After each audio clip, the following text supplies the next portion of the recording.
নমস্কার বন্ধুরা, ইতিহাসের ইতিকথার নতুন পর্বে আপনাদের সকলকে স্বাগত। আজকের পর্বে আমরা জানব অক্ষয় তৃতীয়া তিথিতে বাড়িতে কিভাবে পুজো করবেন।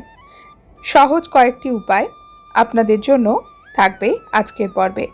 সনাতন হিন্দু ধর্মে অত্যন্ত শুভ তিথি অক্ষয় তৃতীয়া। এই দিনে বাড়িতে দোকানে অনেকেই পুজো করেন, অনেকে নতুন ব্যবসা শুরু করেন, তার জন্য পুজোর অনুষ্ঠান করেন, অনেকে হালখাতার অনুষ্ঠানও অক্ষয় তৃতীয়াতেই করেন দোকানে। অক্ষয় তৃতীয়ার দিনে গৃহপ্রবেশের মতো শুভ অনুষ্ঠানও হয়ে থাকে। এছাড়াও যানবাহন কিনতে পারেন, গয়না কিনতে পারেন। যদি গয়না কেনার সামর্থ্য না থাকে তবে এই দিনে আপনারা ধাতুর জিনিসও কিনতে পারেন, যেমন তামা, পিতল, কাঁসা, এই সকল ধাতুর সামগ্রীও কেনা যায়। তবে অ্যালুমিনিয়াম, লোহা, প্লাস্টিকের বাসন অক্ষয় তৃতীয়ার দিনে কিনবেন না।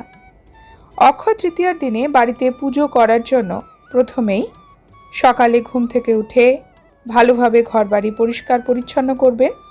পরিষ্কার পরিচ্ছন্ন করার সময় আপনারা যে ঘর মোছার জল ব্যবহার করবেন সেক্ষেত্রে কিছু লবণ সেই জলে মিশিয়ে নেবেন এবং সেই জল দিয়ে ঘর মুছবেন। বলা হয় এতে নেগেটিভিটি দূর হয়। অক্ষয় তৃতীয়াতে লক্ষ্মী গণেশের পুজো হয়, এছাড়াও নারায়ণের পুজো হয়। দেবাদিদেব মহাদেব এবং মাতা পার্বতীর পুজো অক্ষয় তৃতীয়ার দিনে হয়ে থাকে। পরশুরাম জয়ন্তী হওয়াতে অক্ষয় তৃতীয়া তিথিতে ভগবান শ্রীহরির পরশুরাম অবতারেরও পুজো হয়। অক্ষয় তৃতীয়ার দিনে চেষ্টা করবেন ঘট প্রতিষ্ঠা করে বাড়িতে পুজো করতে। অনেকে পুরোহিত দিয়ে পুজো করেন। যারা পুরোহিত দিয়ে পুজো করবেন না তারা নিজেরাও পুজো করতে পারেন। আমরা যেভাবে মা লক্ষ্মীর আরাধনা করি সেভাবে করুন। আর তার সাথে যদি গণেশজির আরাধনা করতে চান তবে গণেশজিকে অবশ্যই দুর্বা ঘাস অর্পণ করবেন। 11টি দুর্বা ঘাস গণেশজিকে অর্পণ করবেন। গণেশজির পছন্দের মোদক গণেশজিকে দেবেন। এছাড়াও অক্ষয় তৃতীয়ার দিনে কিছু উপায়, যেমন একটি লাল অথবা হলুদ কাপড়ে গোমতী চক্র 11টি কাঁচা হলুদের টুকরো নিতে পারেন এবং সেটি লক্ষ্মী পুজোর সময় মায়ের সামনে রেখে দিন। তারপরে আপনার কাছে সব সময় রাখতে পারেন। শ্রীলক্ষ্মীর আশীর্বাদ আপনার কাছে সব সময় থাকবে।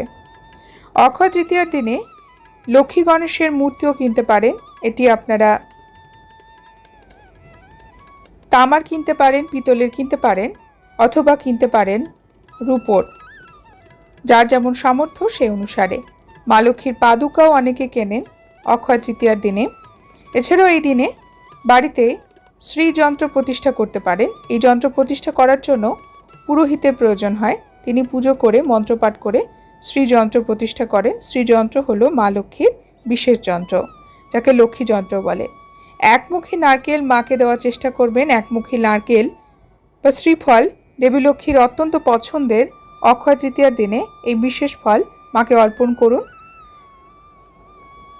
অক্ষয় তৃতীয়ার দিনে আরও কিছু বিশেষ ব্যবস্থা আপনারা করতে পারেন, যেমন এই শুভ দিনে আপনারা পবিত্র নদীতে স্নান করুন।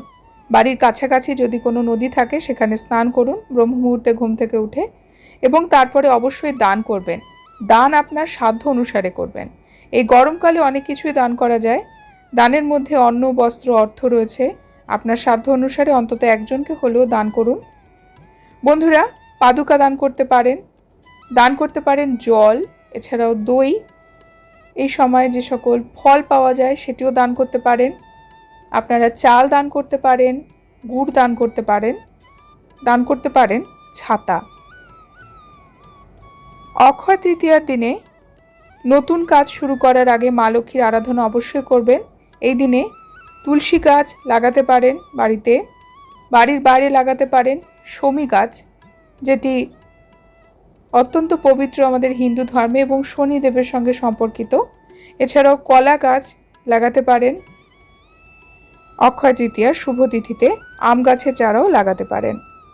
অত্যন্ত শুভ বলে মনে করা হয়। অক্ষয় তৃতীয়ার দিনে কৃষকেরা লাঙলের পুজো করেন যাতে ভালো ফসল হয়। ভালো বীজের জন্য মায়ের কাছে, মা লক্ষ্মীর কাছে কৃষকেরা এই দিনে পুজো করে থাকে এবং কামনা করেন যাতে ভালো ফল এবং বীজ তারা পায়। অক্ষয় তৃতীয়ার শুভ দিনে নিরামিষ আহার গ্রহণ করার চেষ্টা করুন এবং যারা পুজো করছেন বাড়িতে তার আগের দিন কিন্তু আপনারা নিরামিষ খাবেন এবং অক্ষয় তৃতীয়ার দিনেও নিরামিষ আহার গ্রহণ করবেন। এই দিন সম্পূর্ণ সাত্ত্বিক জীবন ধারণ করার চেষ্টা করবেন। অক্ষয় তৃতীয়া অত্যন্ত শুভ তিথি, এই দিন ভালোভাবেই কাটান। তবে এই দিনে ঝগড়া ঝামেলার সাথে কখনো নিজেকে যুক্ত করবেন না। ভগবান শ্রীহরির 108 নাম স্মরণ করতে পারেন।